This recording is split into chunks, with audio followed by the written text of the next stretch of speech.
For months, Greenland was framed as the next great geopolitical flashpoint, a symbol of a United States willing to pressure allies, redraw boundaries, and test how far power could be pushed in a fractured world.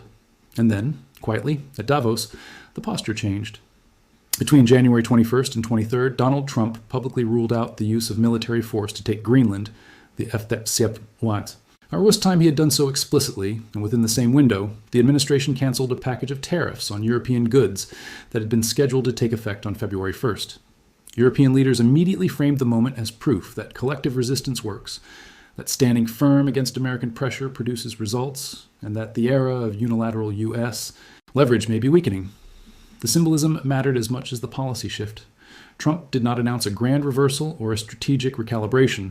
Instead, the retreat emerged through offhand remarks, press interactions, and clarifications that followed visible confusion, including repeated instances where Trump appeared to conflate Iceland with Greenland, at one point attributing a stock market dip to Iceland when referencing Arctic tensions tied to Greenland.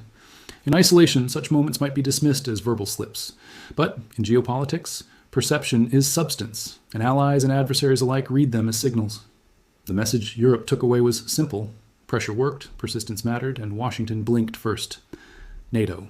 Officials later confirmed that sustained alliance engagement, particularly from leadership figures concerned about escalation and credibility, played a role in convincing Trump that pushing the Greenland issue further risked unnecessary rupture. Denmark's former prime minister publicly emphasized that Greenlanders themselves have no desire to become American, reframing the issue not as a transaction, but as a matter of self-determination, a narrative that resonated strongly across Europe.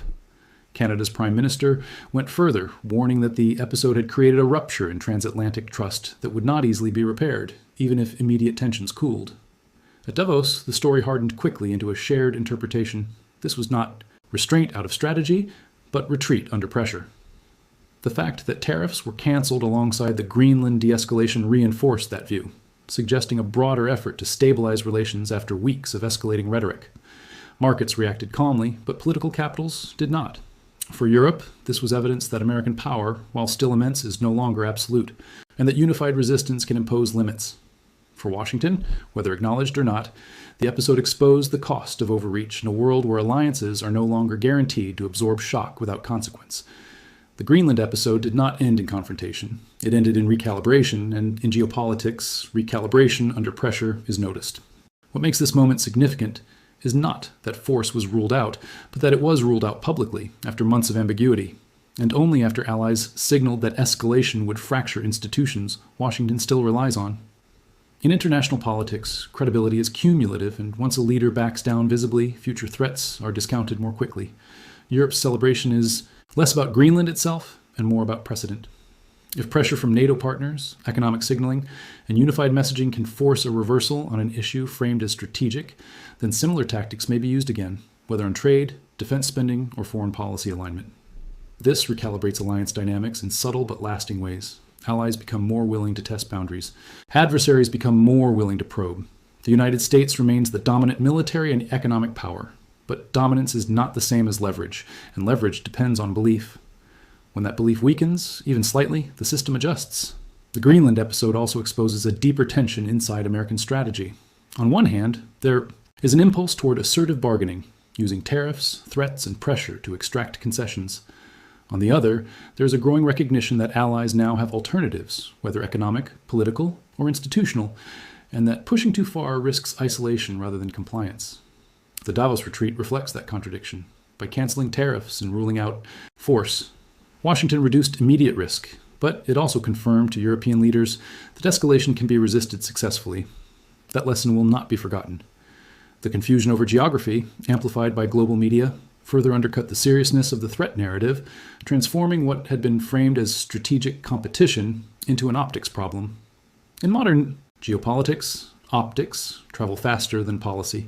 They shape domestic opinion, alliance cohesion, and adversary calculations simultaneously. NATO leadership understood this, which is why intervention focused less on policy specifics and more on de-escalation and damage control. The alliance could absorb tension, but not rupture, and Greenland risked becoming a symbol of American unpredictability at a time when unity is already strained. Europe's reaction reveals a shift in confidence. For years, European leaders have spoken about strategic autonomy while relying on American security guarantees. This episode gave them a concrete example of collective leverage in action. Whether that confidence translates into lasting independence remains uncertain, but the psychological shift is real. For the United States, the cost is subtle but persistent. Each retreat narrows future options.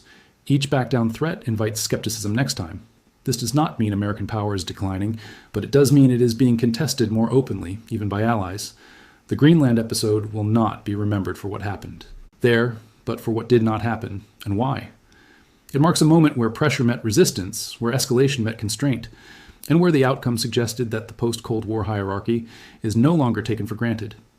In geopolitics, victories are often quiet, and defeats rarely announced. This one was neither total nor catastrophic, but it was visible, and visibility is what reshapes behavior.